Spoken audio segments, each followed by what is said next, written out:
أعوذ بالله من الشيطان الرجيم.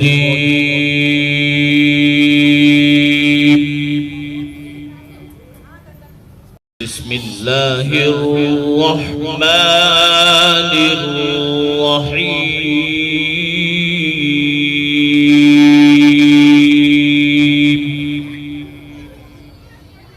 اب سے باتیں کر، بندگی کر، سجدے کر، رکوع کر، آنسو بہا، رو کے دکھا، مانگ کے دکھا، تڑپ کے دکھا.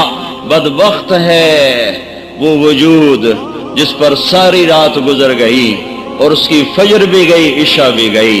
تہجد کا میں رونا کیا روؤں؟ تہجد کا رونا تو تب روتا کہ مجمع نمازی ہوتا.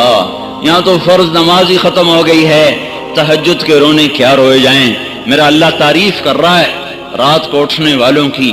تتجافى جنوبهم عن المضاجع يدعون ربهم خوفا وطمعا ومما رزقناهم ينفقون كانوا قليلا من الليل ما يهجعون وبالاسحار هم يستغفرون. یہ اللہ تعالیٰ ان کی تعریف کر رہا ہے جو راتوں کو اٹھتے ہیں، اللہ کے سامنے روتے ہیں، اللہ سے باتیں کرتے ہیں، نمازیں پڑھتے ہیں، سجدوں میں سر رکھتے ہیں. اللہ انہیں دیکھ دیکھ کے خوش ہوتا ہے. تتجافا، تتجافا، کتنا خوبصورت لفظ اللہ نے کہا ہے تتجافا. اس کا ظاہری ترجمہ یہ ہے کہ وہ بستروں سے جدا ہو جاتے ہیں، بستروں سے جدا ہو جاتے ہیں اور اللہ کے سامنے کھڑے ہو جاتے ہیں. رابعہ بصری رحمۃ اللہ علیہا رات کو غسل کر کے کپڑے پہن کے اپنے خامن سے پوچھتی، آپ کو میری ضرورت ہے؟ کو یہ بستروں سے جدا ہو جاتے ہیں. لیکن اس کا اصل ترجمہ کیا ہے؟ اس کا اصل ترجمہ کیا ہے؟ تتجافا. اس کی اصل ہے جفا. جفا، جفا کہتے ہیں بے وفائی کو، بے وفائی کو. تو کتنی خوبصورت بات اللہ کہہ رہا ہے کہ یہ وہ لوگ ہیں، یہ وہ میرے بندے ہیں جو مجھ سے وفا کرتے ہوئے اپنے بستروں سے بے وفا ہو جاتے ہیں. بے وفائی بڑی بری بات ہے، یا تو بڑا بے وفا آدمی ہے. تو ہمارے ماحول میں بے وفائی بڑی بری بات ہے، وفا بڑی اچھی بات ہے. تو میرے رب نے کیا خوبصورت بات فرمائی ہے، تتجافى جنوبهم عن المضاجع. یہ میرے وہ پیارے بندے ہیں کہ اپنے بستر کے بے وفا بن جاتے ہیں اور میرے وفادار بن جاتے ہیں. جسم ٹوٹتا ہے، نیند آتی ہے، اٹھاتے ہیں، منہ دھوتے ہیں، چھینٹے مارتے ہیں.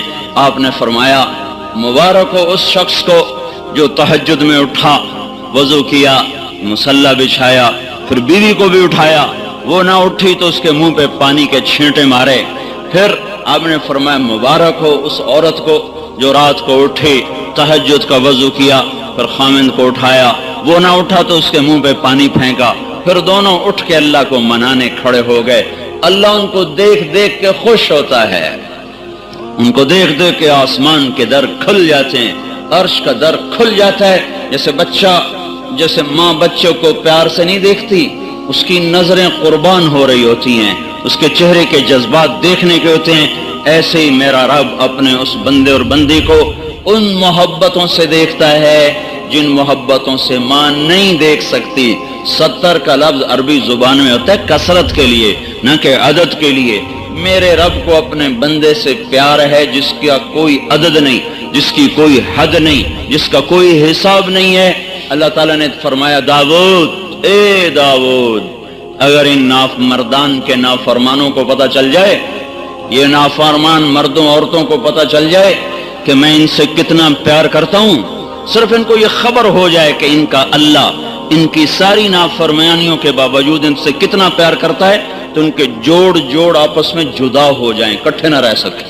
اگر ان کو میری محبت کا پتہ چل جائے کہ کتنی ہے تو ان کے جوڑ سلامت نہیں رہ سکتے، ان کے جوڑ ٹکڑے ٹکڑے ہو جائیں گے.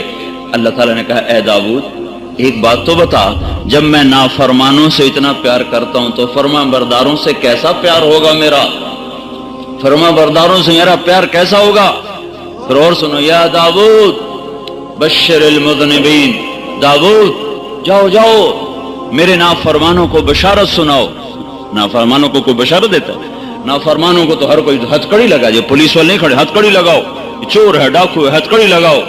میرا اللہ کہتا داؤد جاؤ جاؤ نافرمانوں کو بشارت دے دو.